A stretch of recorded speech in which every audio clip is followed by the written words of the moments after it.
Saint Augustine commentary on Psalm 92. We are not Christians except on account of a future life. Let no one hope for present blessings. Let no one promise himself the happiness of the world because he is a Christian, but let him use the happiness he hath as he may, in what manner he may, when he may, as far as he may. When it is present, let him give thanks for the consolation of God. When it is wanting, let him give thanks to the divine justice. Let him always be grateful, never ungrateful. Let him be grateful to his Father, who soothes and caresses him, and grateful to his Father when he chasteneth him with the scourge, and teacheth him, for he ever loveth, whether he caress or threaten. And let him say what ye have heard in the psalm, It is a good thing to give thanks unto the Lord, and to sing praises unto thy name, thou most highest. Verse 1. This psalm is entitled the psalm to be sung on the Sabbath day. Lo, this day is the Sabbath, which the Jews at this period observe by a kind of bodily rest, languid and luxurious. They abstain from labors and give themselves up to tréfonds. And thou, God, ordained the Sabbath, they spend it in actions which God forbids. Our rest is from evil works, theirs from good. For it is better to plow than to dance. They abstain from good, but not from trifling works. God proclaims to us a Sabbath. What sort of Sabbath? First consider where it is. It is in the heart, within us. For many are idle with their limbs, while they are disturbed in conscience. That very joy in the tranquility of our hope is our Sabbath.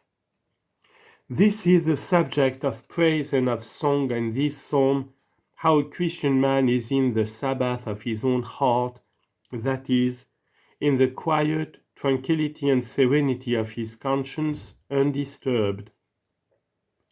Hence, he tells us here, whence men are wont to be disturbed, and he teaches thee to keep Sabbath in time in thine own heart.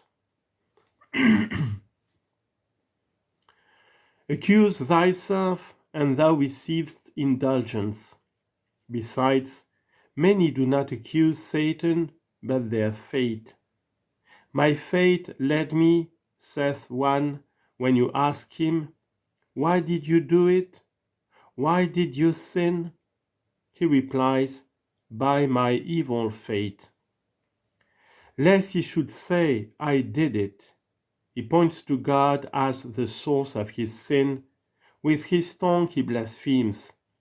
He saith not this indeed openly as yet, but listen, and see that he saith this. You ask of him, What is fate? And he replies, Evil stars. You ask who made, who appointed the stars? He can only answer, God. It follows then that whether he doth so directly or indirectly, still he accuseth God, and when God punisheth sins, he makes God the author of his own sins.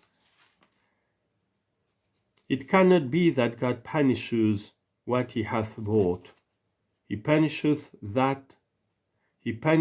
what thou doest, that he may set free what he hath wrought. But sometimes, setting aside everything else, they attack God directly, and when they sin, they say, God willed this. If God had not willed it, I should not have sinned. Does he warn thee for this? that not only he may not be listened to keep thee from sin, but even be accused because thou dost sin? What then doth this psalm teach us? It is a good thing to confess unto the Lord. What is to confess unto the Lord? In both cases, both in thy sins, because thou hast done them, and in thy good works, confess unto the Lord, because he hath done them. Then shalt thou sing unto the name of God the most highest, seeking the glory of God, not thine own. His name, not thine. For if thou seekest the name of God, he also seeketh thy name. But if thou hast neglected the name of God, he also doth blot out thine. To tell of thy mercy early in the morning, and of thy truth in the night season. Verse 2. What is the meaning of this? That the mercy of God is to be told us in the morning, that in the night the truth of God? The morning is when it is well with us, the night the sadness of tribulation. What then did he say in brief? When thou art prosperous, rejoice in God, for it is his mercy. Now perhaps thou wouldst say, if I rejoice in God when I am prosperous, because it is his mercy, what am I to do when I am in sorrow, in tribulation? It is his mercy when I am prosperous. Is it then his cruelty when I am in adversity? If I praise his mercy when it is well with me, am I then to explain against his cruelty when it is ill?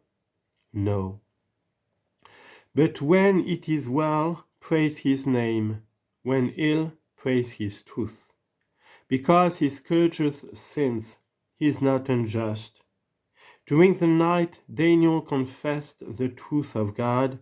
He said in his prayer, we have sinned and committed iniquity, and have done wickedly. O Lord, righteousness belongeth unto thee, but unto us confusion of face. Daniel 9, verse 5 and 7. He told of the truth of God during the night season. What is it to tell of the truth of God in the night season? Not to accuse God, because thou sufferest aught of evil, but to attribute it to thy sins, his correction. To tell of his loving kindness early in the morning, and of his truth in the night season. When thou doest this, thou dost always praise God, always confess to God, and sing unto his name.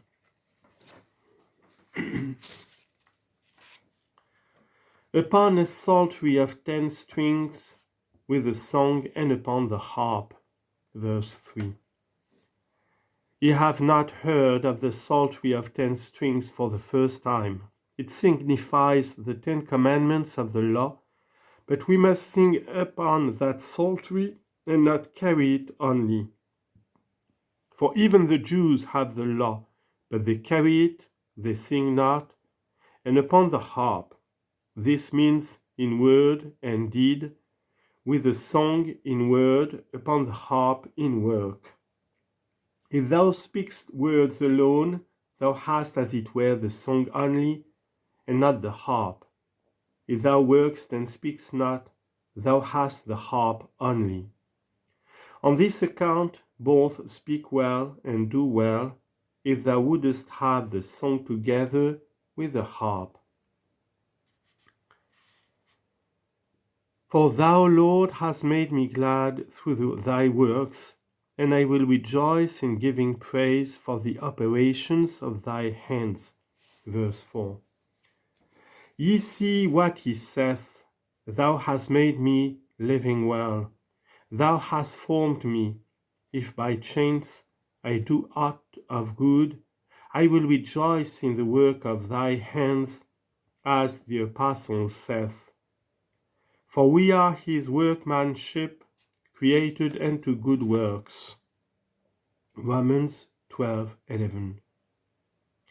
For unless he formed thee to good works, thou wouldest not know any works but evil.